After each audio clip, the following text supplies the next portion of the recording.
Hello friends, welcome. Last வீடியோவில் Microsoft எக்ஸலோட speak cells, அதாவது reading tools பற்றி பார்த்தோம். இந்த வீடியோவில் நம்ம பார்க்க போகிறது என்ன அப்படின்னா கமெண்ட்ஸ்னால் ஒன்றும் இல்லை, ஏதோ ஒரு செல்லுக்கு நம்ம ஒரு கமெண்ட், அதாவது ஒரு நோட்ஸ் எடுத்து வைக்கிறது. சரிங்களா? ஒரு குறிப்பு மாதிரி. இப்போ நான் என்கிட்ட ஒரு 1 இயருக்கான டேட்டா இருக்குது. இதில் இந்த ஜனவரி மந்த் 2025 ஃபஸ்ட் மந்த் சேல் அப்படின்னு நான் ஒரு நோட்ஸ் எடுத்து வைக்கணும்னு வைங்களேன். அதுக்கு 2 மெத்தட் இருக்குது. அதாவது கமாண்ட் இன்செர்ட் பண்ணுறதுக்கு 2 மெத்தட் இருக்குது. ஃபஸ்ட்டு மெத்தட் என்ன அப்படின்னா Shift+F2 ஷார்ட்கட் கீ.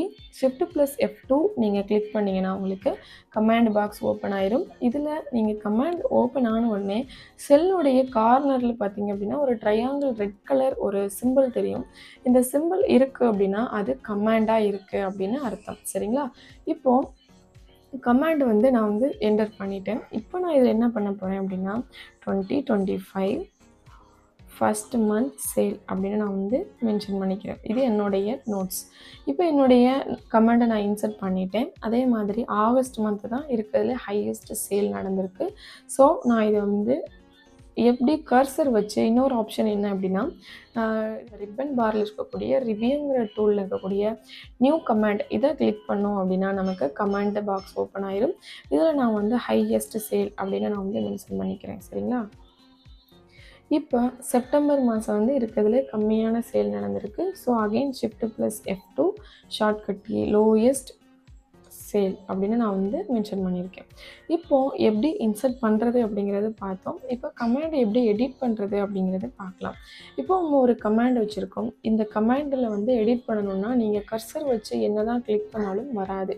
எங்களுக்கு 2 ஆப்ஷன் இருக்குது. ஃபஸ்ட்டு ஆப்ஷன் ரிப்பன் பாரில் இருக்கக்கூடிய ரிவ்யூ டூலுக்கு கீழே எடிட் கமாண்ட் கொடுத்தாலும் நீங்கள் கமாண்ட் எடிட் பண்ண முடியும். இல்லை அப்படின்னா நீங்கள் எந்த செல்லில் எடிட் பண்ணணுமோ அந்த செல்லை கிளிக் பண்ணி அகெயின் Shift+F2 கிளிக் பண்ணிங்கன்னா உங்களுக்கு எடிட்டிங் எனபிள் ஆயிரும். நீங்கள் ஜஸ்ட் இதில் என்ன எடிட் பண்ணணுமோ அதை நீங்கள் எடிட் பண்ணிக்கலாம். சரிங்களா? அதே மாதிரி டெலீட் கமாண்ட்னா அதே மாதிரி ரெண்டு மெத்தட் இருக்குது. நான் இப்போ புதுசாக ஒரு கமாண்டை நான் ஓப்பன் பண்ணிக்கிறேனே. Shift+F2 கொடுத்து கமாண்ட் ஓப்பன் பண்ணிட்டேன்.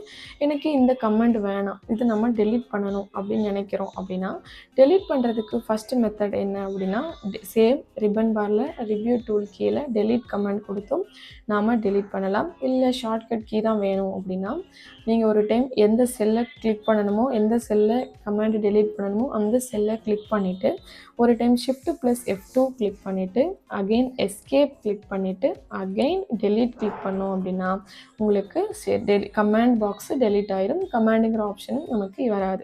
அதாவது ஃபஸ்ட்டு என்ன அப்படின்னா Shift+F2 கிளிக் பண்ணிக்கோங்க.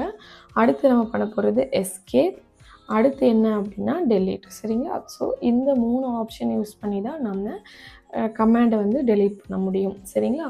Show all comments. இப்போது நான் இந்த கமாண்ட் வைக்கும்போது இந்த கமெண்ட் ஷோ ஆகுது, இந்த கமாண்டில் நான் கர்சர் வைக்கும்போது இந்த கமாண்ட் ஷோ ஆகுது. இப்படி ஒவ்வொரு கமாண்டையும் நம்ம போய் பார்க்கணுங்கிற அவசியம் இல்லை. நம்ம ரிவ்யூ ஆப்ஷனில் கமெண்ட்ஸ் இருக்குது பார்த்தீங்களா, இதில் ஷோ ஆல் கமெண்ட்ஸ் கிளிக் பண்ணோம் அப்படின்னா எல்லா கமெண்ட்ஸும் உங்களுக்கு ஓப்பன் ஆயிரும். சரிங்களா? திரும்ப அகைன் நீங்கள் கிளிக் பண்ணிங்கன்னா க்ளோஸ் ஆயிரும். அதே மாதிரி இப்போ நான் இந்த செல்லை கிளிக் பண்ணுறேன், பட் எனக்கு இந்த கமாண்ட் தெரியக்கூடாது, இந்த செல்லை கிளிக் பண்ணும்போது தெரியக்கூடாதுன்னா ஷோ ஆர் ஹைடு கமெண்ட்ஸ் கொடுத்தோம் அப்படின்னா இப்போது நீங்கள் இதில் வைக்கிறீங்க, கிளிக் பண்ணியிருக்கோம், ஷோ ஆர் ஹைடு கமெண்ட்ஸ் கொடுத்துட்டிங்கன்னா ஷோ ஆகும், அகெயின் ஹைட் ஆகும், ஷோ ஆகும், அகெயின் ஹைட் ஆகும். சரிங்களா? இந்த மாதிரியும் நம்ம பண்ணிக்கலாம்.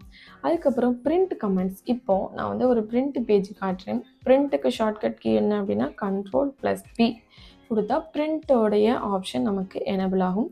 அப்படி இல்லை நீங்கள் மவுஸில் கர்சரில் நீங்கள் எப்படி பண்ணுறது அப்படின்னா ஃபைல் போய்க்கோங்க. ஃபைலில் இந்த பிரிண்ட்டுங்கிற ஆப்ஷன் இருக்குது பார்த்தீங்களா, இதை கிளிக் பண்ணோம்னா நமக்கு பிரிண்ட்டோட பேஜ் ப்ரிவியூ உங்களுக்கு காட்டும். இதில் பாருங்களேன், எந்த கமெண்ட்ஸ் இருக்கிறதுக்கான எந்த ஒரு அறிகுறியுமே இருக்காது, ஒரு சிம்பிள் கூட நமக்கு ஷோ ஆகாது. ஸோ நமக்கு கமெண்ட்ஸ் தெரியணும். நம்ம என்ன பண்ணுறது அப்படின்னா நீங்கள் அகெயின் வெளியில் வந்துக்கோங்க. இதில் பேஜ் லேஅவுட் அப்படிங்கிற ஆப்ஷன் இருக்கா, இதை கிளிக் பண்ணி பிரிண்ட் டைட்டில்ஸ் அப்படிங்கிற ஆப்ஷன் இருக்கும், இதை நீங்கள் கிளிக் பண்ணோம் அப்படின்னா ஷீட் ஆப்ஷனுக்கு கீழே கமெண்ட்ஸ் செல் எரர்ஸ் அஸ் அப்படின்னு காட்டுது இல்லையா, இதில் இந்த கமெண்ட்ஸ் ஆப்ஷனில் நீங்கள் கிளிக் பண்ணிங்கன்னா உங்களுக்கு 2 ஆப்ஷன் ஷோ ஆகும். ஒன்று அட் எண்ட் ஆஃப் ஷீட், இன்னொன்று டிஸ்பிளேட் ஆன் ஷீட். நான் first displayed on sheet click பண்ணியிருக்கேன். கிளிக் பண்ணிவிட்டு ஓகே பண்ணிக்கோங்க. ஓகே பண்ணோன்னே இங்கே என்ன இப்போ டிஸ்பிளேயில் நமக்கு என்ன தெரியுது அப்படின்னா ட்ரையாங்கிள் மட்டும் நமக்கு தெரியுது, அப்படி தானே? ஒரு ட்ரையாங்கிள் தெரியுது, பட் நமக்கு கமெண்ட்ஸ் வந்து ஷோ ஆகலை. இப்படி நார்மலாக கிளிக் பண்ணும்போது கமெண்ட்ஸ் ஷோ ஆகலை. ஸோ Ctrl+P கிளிக் பண்ணிங்க அப்படின்னா உங்களுக்கு திரும்பியும் எதுவும் ஷோ ஆகாது. அப்போ அதுக்கு நீங்கள் என்ன பண்ணணும் அப்படின்னா ரிவ்யூ போயிட்டு ஷோ ஆல் கமெண்ட்ஸ் கொடுத்தீங்க அப்படின்னா எல்லா கமெண்ட்ஸும் ஷோ ஆகுதா? இப்போது நீங்கள் Ctrl+P கொடுத்தீங்கன்னா நமக்கு கமெண்ட்ஸ் இருக்கிறது உங்களுக்கு ரிவ்யூ ஆப்ஷனில் உங்களுக்கு தெரியும். சரிங்களா? இப்போது நமக்கு இப்படி தெரிகிறதுனால இப்போ Ctrl+P கொடுத்தோம்னா நமக்கு மற்ற டேட்டாஸும் ஹைட் ஆன மாதிரி இருக்கா?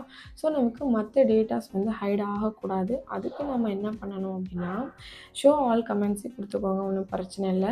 பட் இங்கே பேஜ் லேஅவுட்டில் பிரிண்ட் டைட்டில்ஸில் செகண்ட் ஆப்ஷன் இருக்குது பார்த்தீங்கன்னா, first option at end of sheet, இதை கிளிக் பண்ணிவிட்டு நீங்கள் ஓகே பண்ணீங்க அப்படின்னா நீங்கள் Ctrl+P பிரிண்ட் எடுக்கும்போது உங்களுக்கு இந்த ஷீட்டில் ஷோ ஆகாது. அதுக்கு பதிலாக இன்னொரு ஷீட்டில் உங்களுக்கு கமாண்டோடைய எல்லா டீட்டெயில்ஸும் உங்களுக்கு இங்கே ஷோ ஆகும்.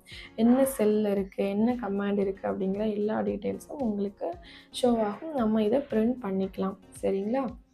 காப்பி பேஸ்ட் கமெண்ட்ஸ், அதாவது இப்போ நிறைய ஃபஸ்ட்டு மெத்தட் என்னென்னா இப்போது நான் வந்து இந்த ஃபுல்லாத்தையுமே நான் வந்து செலக்ட் பண்ணுறேன்னு வைங்க. காப்பி செலக்ட் பண்ணிவிட்டு இங்கே நான் நார்மல் பேஸ்ட் பண்ணும்போது என்னுடைய கமெண்ட்ஸும் ஷோ ஆகும், என்னுடைய டேட்டாவும் ஷோ ஆகும். பட் நமக்கு இந்த கமெண்ட், இந்த ஹையஸ்ட் சேல் அப்படிங்கக்கூடிய இந்த கமெண்ட் மட்டும் எனக்கு காப்பி பண்ணால் போதும் அப்படின்னா அதுக்கு என்ன பண்ணணும்னா Ctrl+C காப்பி பண்ணிவிட்டு எங்கே பேஸ்ட் பண்ணணுமோ அங்கே வச்சுக்கோங்க. வச்சுட்டு நீங்கள் ஹோம் பேஜில் கீழே பேஸ்ட் ஆப்ஷன் இருக்குது பார்த்தீங்களா, இதில் பேஸ்ட் ஸ்பெஷல் இந்த மாதிரி கொடுத்தாலும் ஓகே தான். அப்படி இல்லை அப்படின்னா மவுஸில் ரைட் கிளிக் பண்ணிங்க அப்படின்னா பேஸ்ட் ஸ்பெஷல்னு ஆப்ஷன் இருக்கா, இது கொடுத்தாலும் சரி தான். இதில் கமெண்ட்ஸுங்கிற ஆப்ஷன் இருக்கா, இந்த கிளிக் பண்ணிவிட்டு ஜஸ்ட்டு ஓகே பண்ணோம் அப்படின்னா நமக்கு கமெண்ட் மட்டும் நமக்கு காப்பி பேஸ்ட் ஆகிருக்கும். வேறு எந்த டேட்டாவும் நமக்கு பேஸ்ட் ஆகாது. சரிங்களா? இதுதான் copy paste comment method. Customise background, எப்படி நம்ம வந்து பேக்ரவுண்ட் கஸ்டமைஸ் பண்ணுறது அப்படிங்கிறத பார்க்கலாம். அதுக்கு எந்த செல்லுடைய கமெண்டை நம்ம கஸ்டமைஸ் பண்ணணுமோ அந்த கமெண்டை நம்ம வந்து கிளிக் பண்ணிக்கலாம். இந்த செல்லை நம்ம கிளிக் பண்ணிவிட்டு Shift+F2 கிளிக் பண்ணிவிட்டு இதை நம்ம இன்க்ரீஸ் பண்ணுறதா இருந்தாலும் இன்க்ரீஸ் பண்ணிக்கலாம், இல்லை டிக்ரீஸ் பண்ணுறதா இருந்தாலும் நம்ம டிக்ரீஸ் பண்ணிக்கலாம். அதே மாதிரி இதை போல்டு பண்ணுறதா இருந்தால் ஜஸ்ட்டு இந்த டேட்டா செலக்ட் பண்ணிவிட்டு நம்ம B கொடுத்தோம் அப்படின்னா போல்ட் ஆயிரும். சரிங்களா? இப்போ நான் புதுசாக வந்து இதில் வந்து 1 2 3 போல்டு கிளிக் பண்ணிவிட்டு இதை கிளிக் பண்ணிவிட்டு நான் 1 2 3 அப்படின்னு கொடுத்தோம்னா அந்த மாதிரி தான் நமக்கு கிளிக் ஆகும். வேறு இன்னொன்று ஆப்ஷன்னா கலர் சேஞ்ச் பண்ணுற ஆப்ஷன் எப்படி பண்ணுறதுன்னா மவுஸில் ரைட் கிளிக் பண்ணிக்கோங்க. பண்ணிவிட்டு ஃபார்மேட் கமெண்ட் கிளிக் பண்ணிவிட்டு கலர்ஸில் வந்து உங்களுக்கு என்ன கலர் வேணுமோ அந்த கலரை வந்து சூஸ் பண்ணிக்கோங்க. சூஸ் பண்ணிவிட்டு ஜஸ்ட் இதில் என்ன ஆப்ஷன் இருந்தாலும் நம்ம எல்லா எடிட்டிங்குமே நம்ம பண்ணலாம். ஜஸ்ட்டு ஓகே பண்ணிவிட்டு இப்போ நான் 1 2 3 அப்படின்னு கிளிக் பண்ணும்போது நமக்கு எந்த மாதிரியான நம்ம எடிட் பண்ணோமோ அதே மாதிரி ஃபார்மேட்டிங்கில் நமக்கு கஸ்டமைஸ் ஆகும். சரிங்களா? தேங்க்யூ.